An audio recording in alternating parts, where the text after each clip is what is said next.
Hi there. Today we will further learn about imperative sentences.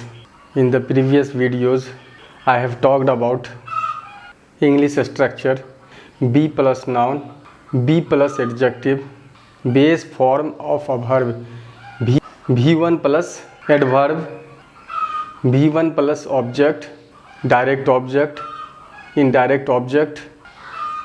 Let's learn today new. Let's talk about let plus object plus V1. Here let means दो. Let me go, मुझे जाने दो. Let me write, मुझे लिखने दो. Let me play, मुझे खेलने दो. Here the meaning of let will change. Let us go to movie. हम लोग मूवी देखने चलें. So let's understand it from examples. Let me go, मुझे जाने दो. Let him play, उसे खेलने दो. Let us talk, हमें बात करने दो. या हम बात करें. हम बात करें. Let us talk, हम बात करें. Let रानी speak, रानी को बोलने दो. अगर निगेटिव इसका बनाएंगे तो do not let him speak loudly, उसे जोर से मत बोलने दो. उसे जोर से मत बोलने दो. Contraction form of do not is don't. Don't let the boy cry here. लड़का को यहाँ पर चिल्लाने मत दो. लड़का को यहाँ पर चिल्लाने मत दो. Don't let Mohan go unanswered. Mohan को बिना जवाब दिए जाने मत दो. मोहन को बिना जवाब दिए जाने मत दो. Don't let her come in. उसे अंदर आने मत दो. Right? So after speak we used here loudly. This is adverb. Adverb is modifying verb, adjective and another adverb in a sentence. Right? That adverb will modify either one of them. Right? Here यहाँ पर loudly adverb है जो speak को modify करता है. कैसे modify करता है? Don't let him speak loudly. Speak how? Speak how? कैसे बोले?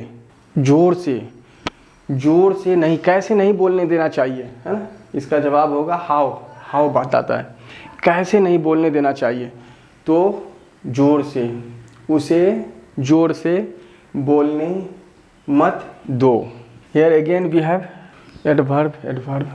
Don't let Mohan go unanswered. Come in, adverb of place. Don't let her come in. कहाँ, उसे कहाँ नहीं आने दे, है ना. मतलब अंदर नहीं आने दे. तो एडवर्ब ये इसको मॉडिफाई कर रहा है.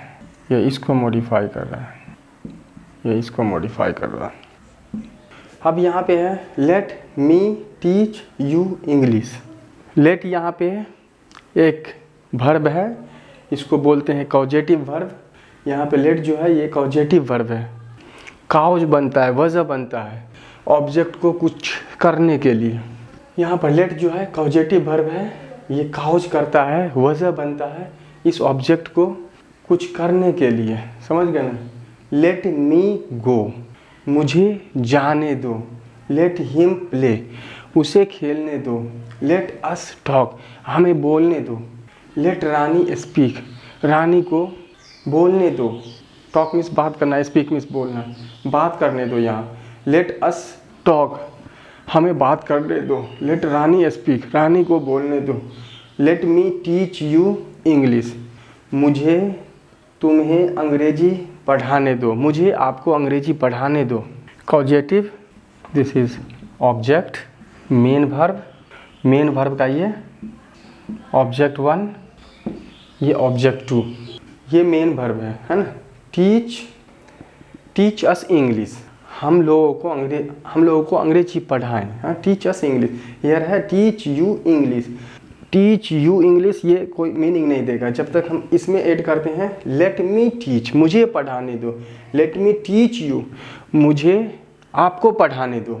Let me teach you English, मुझे आपको अंग्रेजी पढ़ाने दो। मुझे अंग्रेजी आपको पढ़ाने दो, या मुझे आपको अंग्रेजी पढ़ाने दो। अब देखें यहाँ पे जो है मैंने जो whom का रिप्लाई देता है वह इनडायरेक्ट ऑब्जेक्ट होता है। ये इनडायरेक्ट रूप में इसका एक्शन प्राप्त कर रहा है, लेकिन इसका कनेक्शन डायरेक्ट है। इंग्लिश का टीच से डायरेक्ट कनेक्शन है, लेकिन यू का इनडायरेक्ट कनेक्शन है। जो डायरेक्ट कनेक्शन होता है वो व्हाट का जवाब देता है। कैसे देता है? लेट मी टीच, मुझे पढ़ाने दो। क्या? मुझे पढ़ाने दो। कोई पूछेगा मुझे पढ़ाने दो, दूसरा आप पूछोगे मैं बोल रहा हूँ मुझे पढ़ाने दो, आप पूछोगे क्या? व्हाट, तो उसका जवाब होगा English. Late me teach you English, late me teach you Hindi, late me teach you mathematics. Right, क्या का जवाब देता है? ये व्हाट से। और ये whom का जवाब देता है जो वो रहता है पर्सनल प्रोनाउन होगा, यहाँ पे पर्सनल प्रोनाउन होगा या प्रॉपर नाउन होगा। Late me teach Mohan English, मुझे मोहन को अंग्रेजी पढ़ाने दो। Let me right also it. Late me teach Mohan English, मुझे मोहन को अंग्रेजी पढ़ाने दो। ये जो सेंटेंस है यहाँ पे ऑब्जेक्ट जो है आपका ये मोहन, ये whom का आंसर देता है। किससे? लेट मी टीच, मुझे पढ़ाने दो। आप जवाब करोगे मुझे पढ़ाने दो। किसे मैं आपको पढ़ाने दूँ? तो मोहन को। मुझे पढ़ाने दो। क्या मैं आपको पढ़ाने दूँ? English.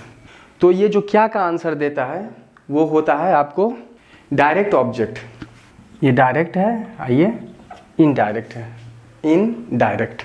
Okay, late me teach Mohan English, मुझे मोहन को इंग्लिश पढ़ाने दो। अगर इसका निगेटिव बनाएंगे, यहाँ देखें, don't let Rohan give anybody suggestion. यहाँ पे भी है ये एनीबॉडी यहाँ पे प्रोनाउन है, एनीबॉडी यहाँ पर प्रोनाउन है, सजेशन यहाँ पे नाउन है। ये आपका प्रोनाउन इनडायरेक्ट ऑब्जेक्ट है, ये सजेशन आपका डायरेक्ट ऑब्जेक्ट है। Don't let Rohan give anybody suggestion, Rohan को किसी को सजेशन देने मत दो। रोहन को किसी को सजेशन सुझाव देने, गिव में देने मत दो। समझ गए? तो यहाँ पे जो हो गया आपको एनीबॉडी ऑब्जेक्ट हो गया, सजेशन ऑल्सो ऑब्जेक्ट हो गया, लेकिन ये यहाँ पे प्रोनाउन है। यहाँ ये यू जैसे पर्सनल प्रोनाउन है, यहाँ पे ये इंडिफिनिट प्रोनाउन है। प्रोनाउन वाली क्लास में डिटेल में प्रोनाउन के बारे में स्टडी करेंगे, ठीक है। तो ये सेंटेंस है इस पैटर्न पे, late plus object plus V1। और आगे हम कुछ भी जोड़ सकते हैं इसमें, जैसे हमने जोड़ा है यहाँ पे एडवर्ब हो सकता है हमारा, या ऑब्जेक्ट हो सकता है, जैसे कि हमने देखा है ना। यहाँ पे हमारा यहाँ स्पीक लाउडली, यहाँ एडवर्ब हो गया, ये एडवर्ब हो गया, यहाँ एडवर्ब हो गया, लेकिन यहाँ ऑब्जेक्ट हो गया, है ना। Let Rani speak the truth, Rani को सच बोलने दीजिए, रानी को सच बोलने दीजिए। Let me teach you English, मुझे अंग्रेजी पढ़ाने दीजिए। Let me teach Mohan English, मुझे मोहन को अंग्रेजी पढ़ाने दीजिए। Don't let Rohan give anybody suggestion, Rohan को किसी को सजेशन देने मत दीजिए।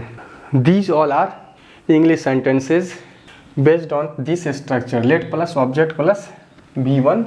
You have to remember always V1 means original verb, base form of verb. We can extend this structure, we can add either adverb or object, we can also add, right, both. So these all are the sentences. You have to form more and more sentences and practice speaking. Practice is very important. Unless you open your mouth, unless you speak, you won't learn the language. You have to, आप जब तक अपने मुंह को नहीं खोलेंगे, आप जब तक बात नहीं करेंगे, आप भाषा नहीं सीख सकते हैं। भाषा सीखने के लिए आपको प्रैक्टिस करने की ज़रूरत है। आप जहाँ पे हैं वहाँ पे आप बेहतर हैं। आप ABCD जानते हैं, छोटे छोटे वर्ड जानते हैं, बोलना शुरू करें उसी को, ठीक है।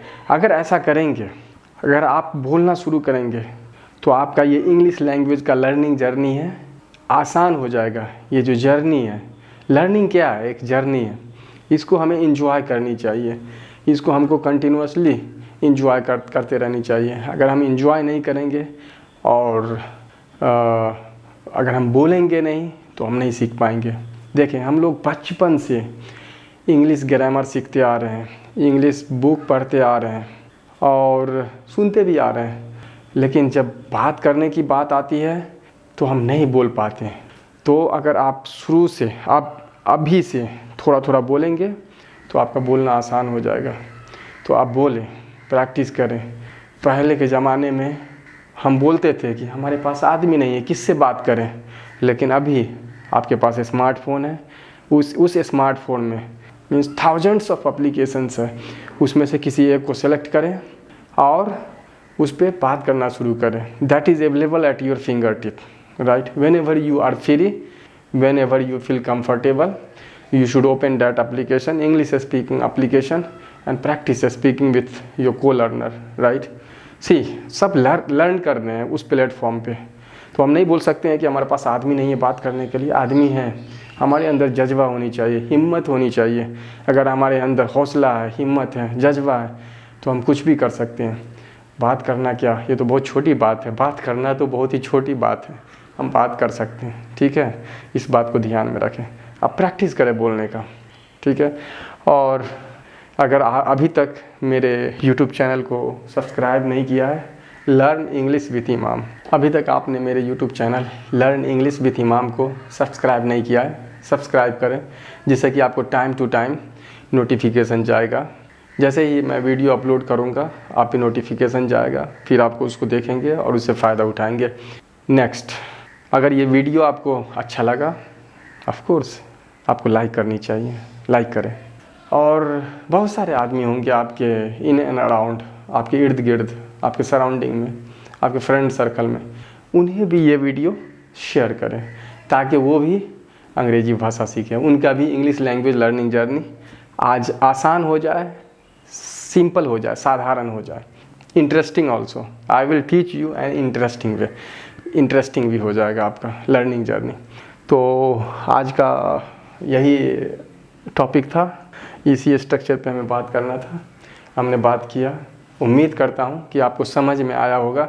अगर आपको समझ में नहीं आया, ऐसी बात नहीं है, मैं ये नहीं बोल सकता हूँ कि दावे के साथ कि मैं जो पढ़ाता हूँ तो आपको पूरा समझ में ही आ जाएगा। हो सकता है आपको समझ में भी नहीं आया, कुछ आदमी को समझ में आया, कुछ को समझ में नहीं आया।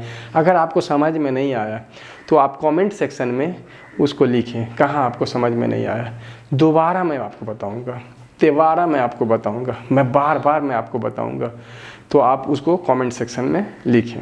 ओके, थैंक यू, धन्यवाद, हैप्पी लर्निंग।